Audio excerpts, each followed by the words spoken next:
And welcome to Weather and Ag in Focus on this Wednesday, June 18th, 1:08 in the afternoon. I'm Chief Meteorologist Dean Wysocki, along with our Ag Director, Bridgette. Readel. I want to thank everybody for joining us this afternoon. It's a warm one out there. Temperatures currently over most of the area in the low 80s. A little cooler in Lakes Country, but not by much, mid-70s. And expect to see storms develop as we head towards, after dinner time and then into the overnight hours. We'll have more on the forecast in just a bit, but we've got somebody we haven't seen in a while. Bridgette's been MIA. Actually, you've been BUSY is what you've been. You've been very busy teaching and all sorts of stuff. Mm-hmm. So welcome back. How did everything go down? You were down in South Dakota, right? I was. South Dakota Cattlemen's Association hosted their first inaugural class, which first means inaugural, but it is their first class in their Leadership Academy. And I had the opportunity to teach one of their seminars, and that was on media training and communication skills. And we also had a chance to tour two ranches. One was the Hadricks at Fulton, and the second was the Simmons Ranch, and that was over at Amherst, South Dakota. So really great opportunity. I also toured the processing plant, Demcoda, in Aberdeen.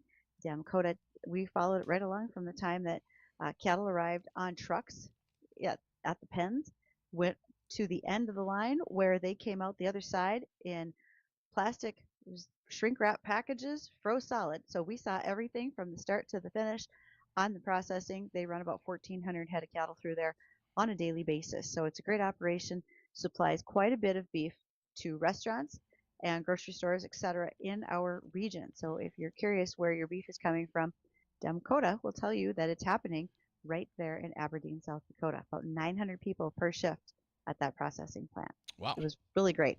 So, yeah, I didn't have time to hang out at a bar, as was rumored, because that's not really what I get time to do.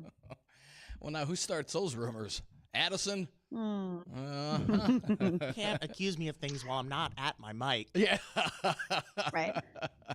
Well, we've got a qualifier that for our great grocery giveaway, $10,000 worth of groceries.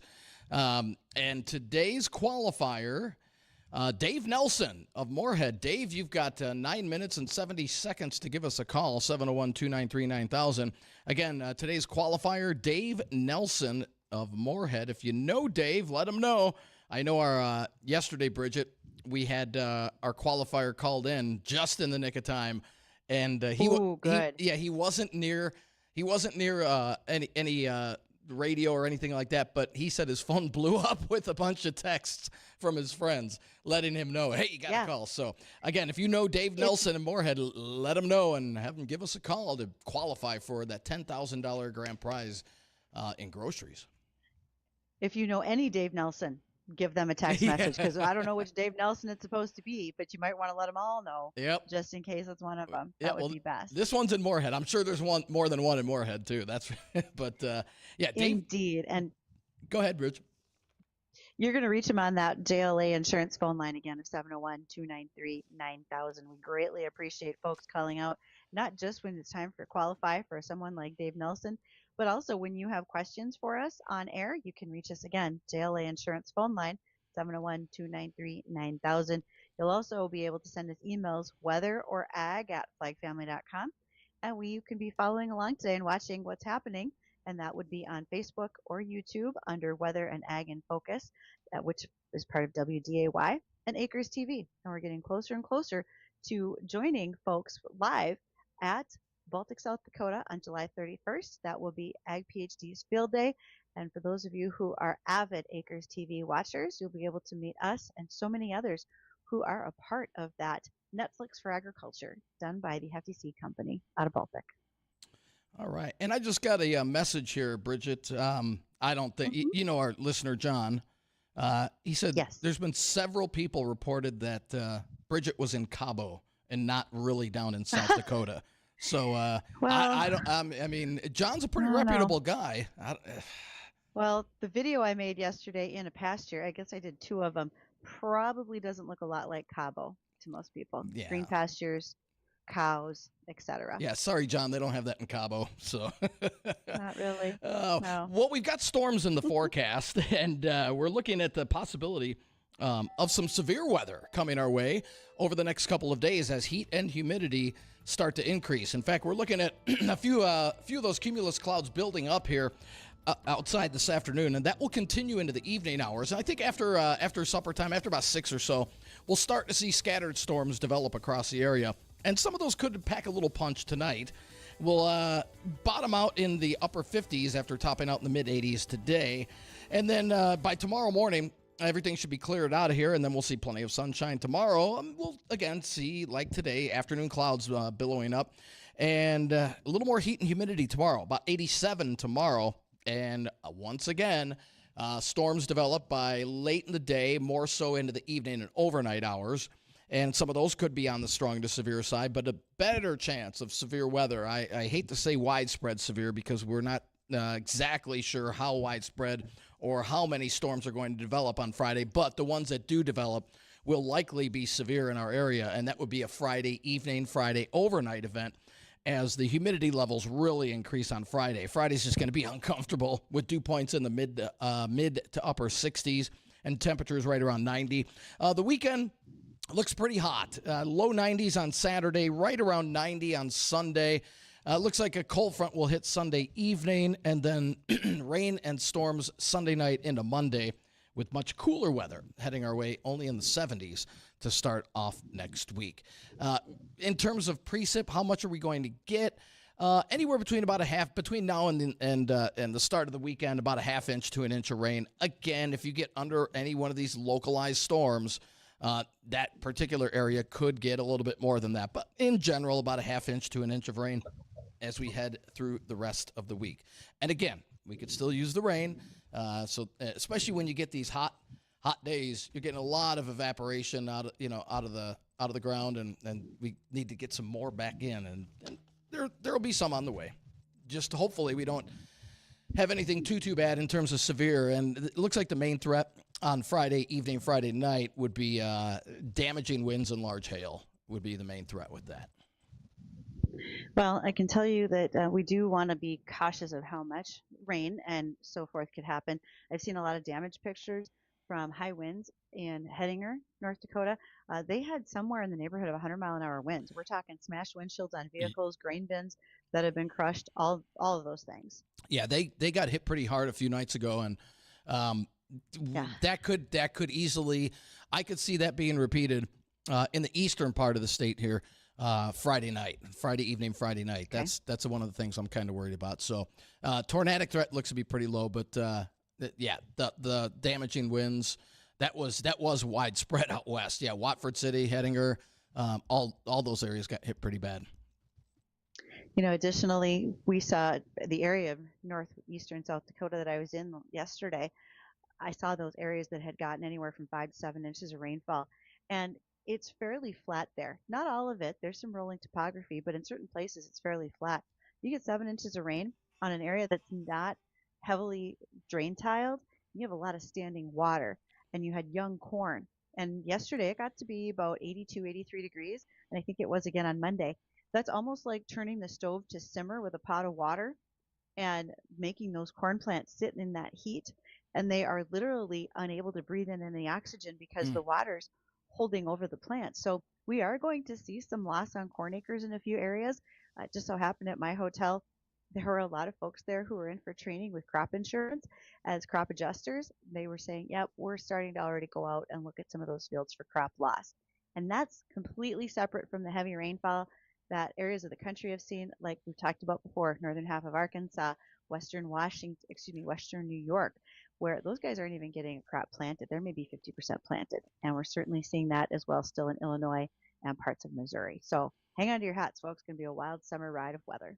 All right. And before we've got a caller, we're going to take a caller before break here real quick, Bridgette, but also Dave Nelson. Again, Dave's got, 5 minutes left here, Addison? The clock is Dave. ticking. We've got 5 minutes, 35 seconds. Dave Nelson in Moorhead. Come on, man. You got 5 minutes of call to qualify for the great grocery giveaway. But before that, we've got Tom on line one. Tom, you've got a question. Go ahead.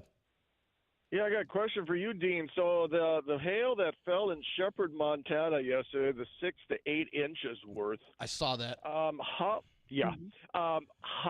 does that develop, and how rare or common is this?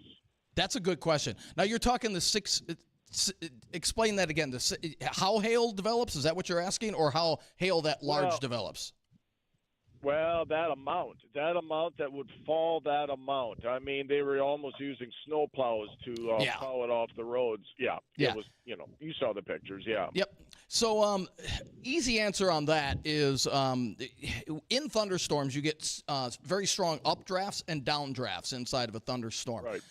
The stronger the updrafts and downdrafts are, not only will the hail size be larger, but the intensity of it as well. So it all boils down to the updrafts and downdrafts within that thunderstorm, and the stronger they are, the more intense hail you're going to get. Even now, that's pretty rare, but that's not unheard of. Most of the time, that occurs in higher elevations. You're typically not going to get that in let's say here in the valley, at least not 6 to 8 inches, where you're going to have to get the snow plows out. But that's the easiest way to explain it. If you want to shoot me an email, weather@flagfamily.com, I can go into a little more depth for you if you'd like. I will do that later. So the more violent the thunderstorm, the more chances will happen. And I actually saw this one time just north of the Twin Cities back in the mid-2000s or so, and wow, that was heavy, heavy hail. Yeah. But that also produced other violence. That was the St. Peter tornado outbreak, and that produced heavy hail on that part, but that was back, that was a ways back. Yeah. But anyway, okay. All right, hey, thanks for calling, Tom. Appreciate it. All right, well, we're running up on break now. When we come back, we're going to have Jamen Windisch of the Barnes County Weed Control. If you have any questions for our guests, feel free to give us a call, 701-293-9000. Don't go anywhere. We'll be right back.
thank you so much to having one of our Here We Grow sponsors in studio yesterday. That was Brian Feuder with the Red River Retention Authority. Really appreciate the time that Brian takes to share about education, what's been going on when he heads to Washington to advocate on behalf of this region, because it might not be a flood year, but in the years that it is, we need them. And then also to Gowan, USA. Marcia Van Leer is really a fantastic repeat guest. We'll see Marcia here in the next couple of weeks, where we want to continue to talk about things like Domark, as well as Affiance fungicide and Badge SC for wheat. So these are fungicides. We want to have a prevention of disease control. I'm excited to be able to go to our wheat field tomorrow and take a little look at it. I haven't been there in about 10 days, and I think it's changed dramatically. So I'll get some pictures, take a look at how our wheat is doing, and thanks for following along with Here We Grow. Send us your guesses for how many bushels you think our wheat's going to produce this year on a per acre basis. You can email them to me, ag@flagfamily.com. We're always excited to take phone calls on the JLA Insurance phone line, 701-293-9000. And above all, you can also go to our website, go to our Facebook page, drop your bushel guesses, drive by the field, click on the QR code from the sign, and send those guesses to me. Plus, you get registered to win a $100 gift card. Speaking of those gifts, Dean, I don't think we got our winner in time for today. We No didn't. qualifier from I us. know. Yeah. So if you, well. Sorry, Dave. Hey, sorry, Dave. I know you can't be around, the radio or the app all the time, but that's where you need your friends to step in, like a lot of our qualifiers have. It's like, hey, you got to call. If I get $10,000 in groceries, believe me, I'm going to buy that guy dinner and make it for him. Oh, easily. No doubt. No doubt. All right. To our guest today who's joining you in studio, and that is Jamen Windisch, and he is with the Barnes County Weed Control Board. Okay. When I introduced this morning on some of our morning shows, I pointed out that it's not that weed control, because a lot of folks right away go to the puff puff pass. Right. So we're going to need a few more definitions from you, Jamen. Describe what that is over in Barnes County. Yeah, thanks for having me, guys. Yeah, I'm not the pot cop. When I tell people my title, that's what they think. That's immediately what they go to. So that's not my title. I am the Barnes County Weed Control Officer. In North Dakota, we have 13 state-listed noxious weeds. If you're a landowner, you have to control your weeds. So I would be the enforcement within Barnes County, making sure people are controlling those weeds. Okay. Keep going. I'm making a list of questions as you talk. Yeah, so that's like my primary duty. We also, in each county, is set up differently. Every county in the state has their own weed board, and they have their weed officer. How each county does things is a little bit differently. What we do over in Barnes County, we have all in-house operations, so we have our own sprayers, our crew. We take care of all the right-of-ways in Barnes County. The state DOT also contracts us to do their state right-of-ways. So in total, we have a little over 2,100 miles of road, and then we got to do both sides. So you're talking 4,000 some miles of road. We get through it at least once. Some years, depending upon what Mother Nature says, 2. We have gotten it three times in a season, which is if you start putting 10, 12,000 miles at 10 miles an hour. When the wind's under 10 miles an hour, too, it's a lot. So Mother Nature hasn't been that good to us this year, but that's kind of the premise of what we do. And then we also do a lot of outreach and other things like that for landowners. And Jamen, you said that the landowners themselves are on their property, they're responsible for the weed control? Correct. It's in North Dakota Century Code. Okay. All right. Okay. Let's start with some of that. When you say they're responsible for weed control, and you mentioned noxious weeds, can you explain that to folks who are thinking, what do you mean I have to take care of my weeds? What defines a noxious weed? I mean, I can go look up the list. Pop quiz, can you name them all? Yeah, I could probably name them all. So our ag commissioner, he comes up with the list. There hasn't been many added in recent years.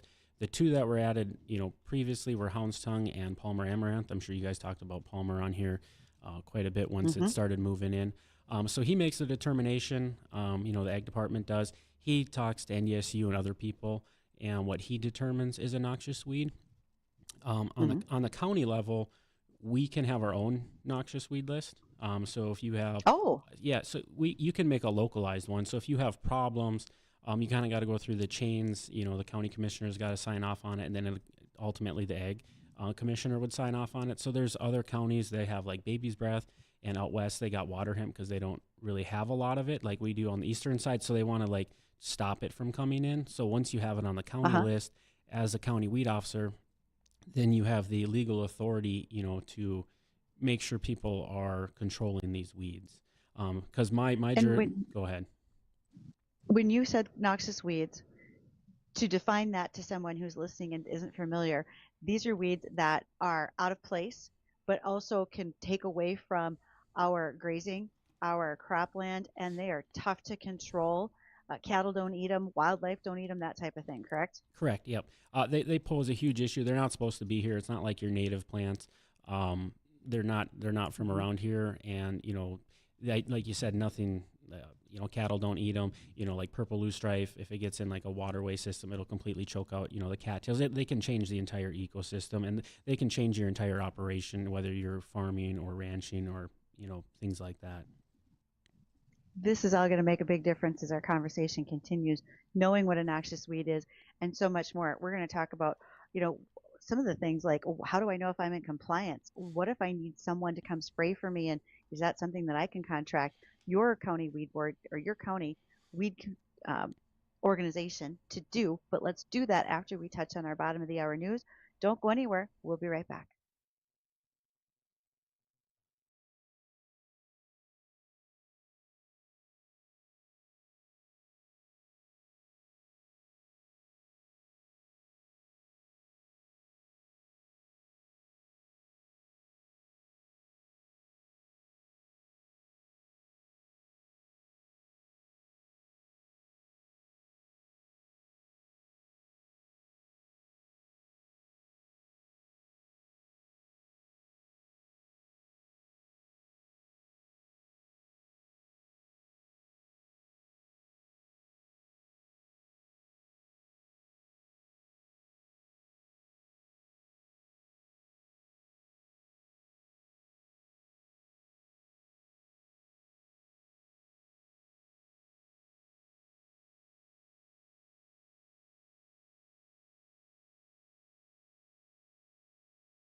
Oh, that techsupportfarm.com. They are exactly right, as you just heard.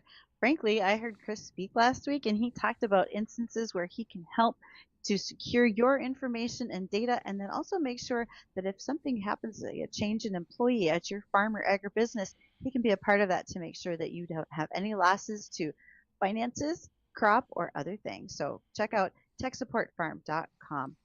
And our qualifier missed the window, but Addison, it doesn't mean they can't still qualify, right? There's an in-person way to do that for the $10,000 Great Grocery Giveaway. Yes. So, and this goes for everyone listening who maybe you've had your name and you got told later via friends or family that you missed your chance because they didn't tell you. Happens to the best of us, I suppose. There are still plenty of other chances to still get your name put into our drawing for the grand prize. We have some live stops going on. We even have one happening tomorrow coming up. If you want to come in and attend, get your name thrown into that magic hat. At Bark and Biscuits tomorrow will be another chance to get your name entered in. We've got one coming up June 27th at All Saugers Meats on 52nd Avenue. The Snooze Mattress Company will have another one July 8th. And July 9th, we'll be back at All Saugers on 52nd again. So you've still got plenty of chances to get your name thrown into that hat, even if you miss your chance to call in. So it's not over. You haven't lost yet. Good point. And the winner will be announced on July 10th. So get to those stops, folks. Don't miss your chance. $10,000, the Great Grocery Giveaway. Mm-hmm. Our guest in studio today is Barnes County Weed Control Officer, and his name is Jamen Windisch. And okay, Jamen, I have a whole list of questions here. You mentioned, first of all, we defined noxious weeds. We know what's happening out in the field to control them mostly. How do I know if I'm in compliance as a landowner, and especially if I don't live there? What happens? Normally, your neighbor will call me if you're not in compliance. Oh, yeah, that's normally how that works. You get an upset neighbor. Generally, so like when people hear I'm the weed control officer, they immediately think we're the bad guy. I'm out there to write tickets, cite you. That's like the opposite of what we want to do. I get people all the time calling me, and we're seeing a lot of people moving from the city, out to the country now. A lot of younger people are kind of starting hobby farms, and you go from trying to control dandelions and like plantains in your yard, and you get out to the country and you don't know what anything is. So they'll call me up, and I go out there and we kind of just do a walkabout of the property. We look at things. I tell them these are native, these aren't native, these are noxious weeds, these are the ones that you have to control. And then I ask them, like, what is their future for their property? Are you going to have cattle in here? Are you going to till up an area for a garden? And we kind of come up with a weed management plan based on what they have, as far as, weeds go, the direction they want to go into the future. Because some of these herbicides, they got 3 to 5 years residual, so you don't want to spray something and then next year think you're going to till it up and plant a tomato garden because you're probably not going to have tomatoes for 4 or 5 years. So we kind of go through all those things and we try to educate people. On the flip side, so when your neighbor calls me and I go out there and you have a really bad weed problem, I meet with the landowner, we go out there and we kind of look at it, and 9 times out of 10, they're like, yeah, okay, I got a lot of weeds. What can we do about it? And we have programs in Barnes County for assistance for non-crop, like range and pasture land as far as herbicide goes. So we offer the assistance. I know before the break you asked if the county, sprays. We do and we don't. Our primary responsibility is our right-of-ways. So, like, I'll put people on our list, and if we get time once we run through all our right-of-ways, we'll get out there and do it. Otherwise, I just kind of give them a list of custom applicators that are in the area. And, Jamen, what's the fine? I mean, does it vary? I mean, is there a set price amount that, all right, you're going to get fined $50, or does it depend how bad it is? Yeah, I believe I've never had to get to the fine stage. I believe it's a maximum of $2,000 per instance. So if you got one field, I think the max would be like $2,000.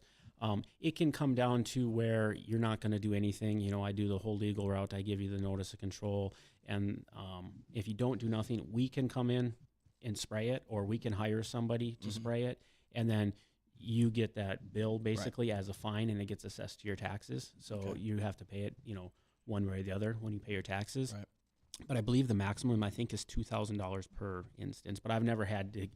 Most people are pretty compliant. Sure. Once you send them the legal letter, they're like, okay, That's- this is for real. So we're gonna do stuff. And once they realize we're there to help them, the conversation goes a lot easier. Yeah. Well, and I think one of the things that you just said, you want to help them. You want to give education and outreach, because if folks don't know exactly what is their problem weed, maybe they're not applying the right product. 2,4-D doesn't fix everything out there, you guys. And then when you have something that contains aminopyrrolid, just like you said, that has a longevity for plants and in plant material. So if you think you're going to till it up and then the next year, all of a sudden, you know what, this 50 acres, I'm going to plant it to soybeans. No, you're not, especially if that's no-till or you've got plant material there. We're going to have a problem. So the education that you provide is probably the biggest part of your job, is my guess. Yeah. Like we can't spray the entire county. So if I can teach you how to spray or what to look for, and you can hire someone to do it, and you kind of get an idea of like what the herbicides do. I'll get pictures every year. People just think they can grab a jug off, from Menards, and they'll spray their yard with Roundup. And then I'll get pictures of complete. Yeah, please no. It happens every year. They'll just grab a jug and they think all sprays, treated, the same, and that's, far from the case. Yeah, absolutely. So you mentioned programs too, not just for outreach, but when you said programs, do you mean cost share with landowners? Yep. So in Barnes County, we do a 50-50 match. So the landowners, you come in and you buy the herbicide from the county, and the county covers half that. We get reimbursed back from the state ag department for that up to a certain dollar amount. Then after that, it comes out of our county budget. But our program in Barnes County we'll cover 50% of the herbicide for range and pasture land for your noxious weeds, which in today's day and age, prices keep going up. So some of these herbicides are really expensive. Oh, absolutely. Let's face it, some of those input costs to build those products are not cheap. And with the whole tariff situation, that price is not about to come down right now. You mentioned your weed board is a governing body. Can you describe that structure for Barnes County? Who serves on the board? How do they get there? Those types of things? Yeah, so Barnes County has 5 weed board members. Our chair is Jamie Smith, and then we have 4 other board members, Mark Schlotman, Joel Zietz, Beth Didier, and Bob Wieland. So it's kind of an application process. Once your term is up, you have to resubmit an application, and the county commissioners will, if there's multiple people, the weed board and myself will give recommendations on who we think's a good fit, and then the county ultimately comes down to the 5 county commissioners who choose who's on the board. Okay, and those folks help you do what? What kind of decisions does that board help you make? So, budgetary wise, they set the budget and things like that. When we previously talked about enforcing the noxious weed laws, we've never had to go down that, the road to where it's, gets the real bad at the end. But the landowner who's not in compliance would have to come in and meet with the board, and, the board would basically have their own hearing on it. We produce our evidence, and then the landowner has, a chance to, plead his case or her case to why they think they're in compliance. And it also helps, just relationships with landowners out there. I remember when we got Palmer Amaranth in Barnes County, it was kind of a really bad thing. And, everyone was calling me, and it was nice to have, 5 other people to kind of like ease the tension out in the county rather than everyone focused on me. But that's kind of the primary, duties of that. And you said every county is different, but certainly also every state. So we have listeners in Minnesota, South Dakota. I don't know that you have any specifics on what happens in those states, but if folks in Barnes County are reaching out to you, who would they be reaching out to, whether it's the neighboring county, the neighboring state? Any suggestions where folks can find that information, what avenues they should take? I would first look at your county website. I know North Dakota, every county is supposed to have a weed board and a weed officer. As folks retire, change jobs, we're finding it somewhat, when I say we as a whole, all weed officers, some of those smaller counties are having a tough time, to fill these positions. And extension is a really good, resource too. I don't do a lot with the ag stuff, so I kind of defer a lot of the ag questions over to Alicia. As far as, when people call about, crop things, I'm not an expert in that.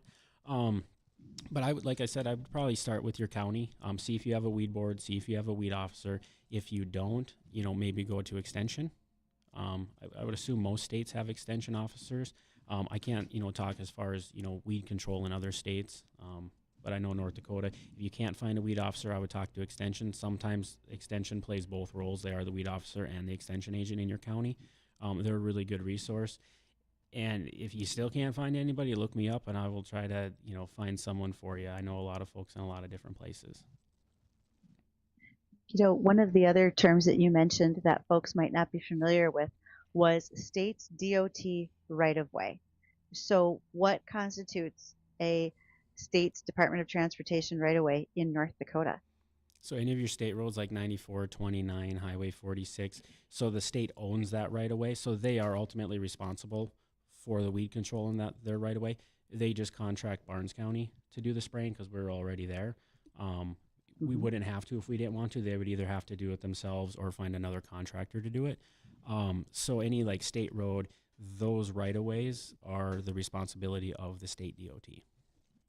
And I would be the I would be the person to enforce. Go ahead. I would have to enforce the rules on the state DOT if we didn't spray them. And if the state wasn't doing anything, I would have to be the guy to go talk to the DOT and say, hey, you guys got a problem out there. All right. There's a lot of information if folks think about it. You're not in it alone, so to speak, as a landowner. So any last advice you want to make sure that those landowners hear before we wrap up today? Yeah, don't be afraid to reach out to people. Like I said, we're not the bad guys. I would rather have people come talk to me and say, hey, I don't know what this is, or hey, I think I have a problem, rather than, like I said, right away, your neighbor calls me, and then the conversation goes completely different when you got people are really upset about it. Like, we're out there to help you. Like, I just want you to control your weeds and do the best practices and be as safe as possible and make sure you're doing what you should do in a safe manner, and you're not putting things where you're not supposed to, and controlling what you want to control and not taking out other, desirable plants.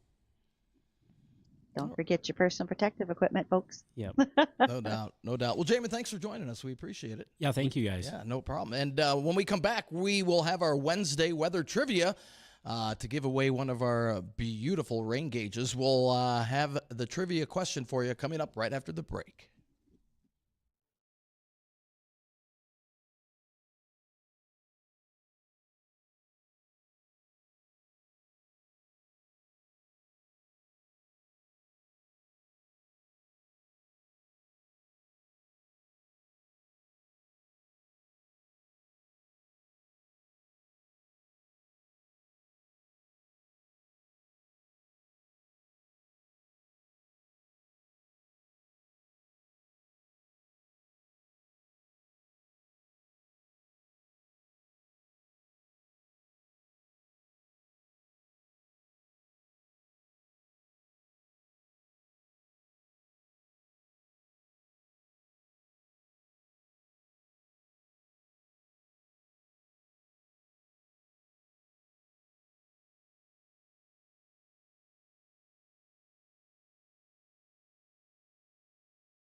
And welcome back to Weather and Ag in Focus, 1:52 in the afternoon. And let's do a little Wednesday weather trivia.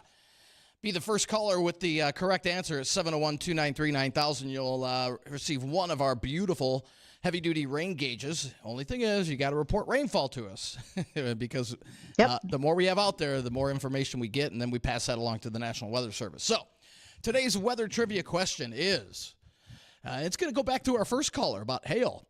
And if you cut open a hailstone, if you've ever cut one open, you'll see rings inside, kind of like rings on a tree. Well, there's rings inside of a hailstone. What do those rings signify? What does it mean? I mean, they're there for a reason. Why? 701-293-9000. What do the rings inside of a hailstone mean?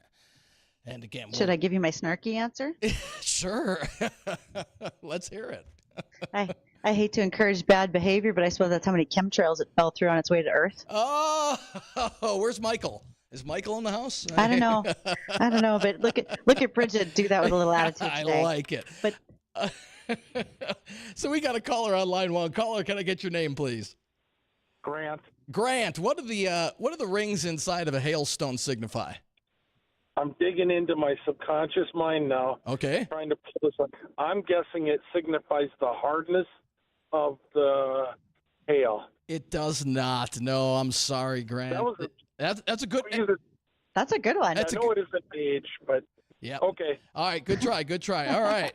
Line two, caller. What's your name?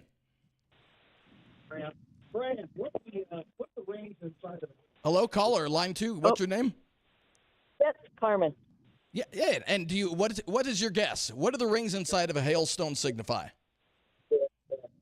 The layers of formation. Oh, can you explain a little more? There you go. You've got a helper. I do. Yeah, so if you cut open a hailstone, each ring, let's say you count 6 rings, that's how many times that hailstone has been up and down in the thunderstorm. So if there's 6 rings, it's taken 6 trips up and down in the thunderstorm. And the more rings, typically the larger the hailstone is going to be and the stronger that thunderstorm was. So great answer. And Addison will get your information and let you know how to pick up your rain gauge. All right, thank you. All right, congrats. And we do have, Addison, you got that? Okay, good deal. So what we have is hail in the forecast, at least potential of it, as we head into Thursday night and Friday night. We've got storms that are in the forecast, and heat and humidity are really going to be building over the next couple of days. We could see a few storms pop up as we head towards the evening and into the early overnight hours tonight. Those aren't expected to be severe. With temperatures bottoming out tonight in the upper 50s, the heat and humidity, you're going to notice an uptick in that over the next couple of days. Mid-upper 80s Thursday, upper 80s Friday. Better chance for severe weather Thursday evening after about 7, 8 o'clock, and the same on Friday, anytime after that 7, 8 o'clock time frame. And then heat really builds in on Saturday. Actual air temperature is probably only in the lower 90s, but with the big tick up in humidity, there will be some areas, I'm guessing south of here, but we might be included in some type of heat advisory on Saturday. And then Sunday, we'll have a cold front approaching. That'll trigger off storms. It looks like Sunday night into Monday with much cooler weather to follow for early next week, back down into the 70s. So we haven't had a whole lot of severe weather here. But as you were saying earlier, Bridgette, earlier this week, that, boy, they got hammered out in the western part of the state with severe winds. And I wouldn't be surprised to see something like that occur. Our best chance of that would be on Friday evening into Friday overnight. That'll be our best chance for severe weather here. Well, and a big thank you to folks who report that weather into us and other places, because that all goes to the National Weather Service for future use. So Carmen, as a winner of a rain gauge, when you come to pick that up, do remember we expect you to report back to us what you've gotten in it for rain, and a big thank you as well to Darter Plastics for providing those rain gauges for us to give away on our Wednesday weather trivia each week. So pay attention, be ready. You can win rain gauges. You can win a $100 gas card by listening to our show and sending in your bushel guess on how many bushels of wheat we're going to raise this year. And we're doing qualifiers every day between 1 and 2 o'clock for our $10,000 Great Grocery Giveaway. There's a lot happening on Weather and Ag in Focus every day. And additionally, if you are curious about those bugs that are showing up because it's summer, the bugs are here, there's a new app out there, and it's called Insect Net. It's web-based, and it would be able to help you find roughly 12 million different images of various insects in a variety of stages of life. So it's about 2,500 species from around the world, and it's able to identify at 96% accuracy. Among those, the 50 most important insects known to farmers in Iowa are probably the ones that are most highly profiled.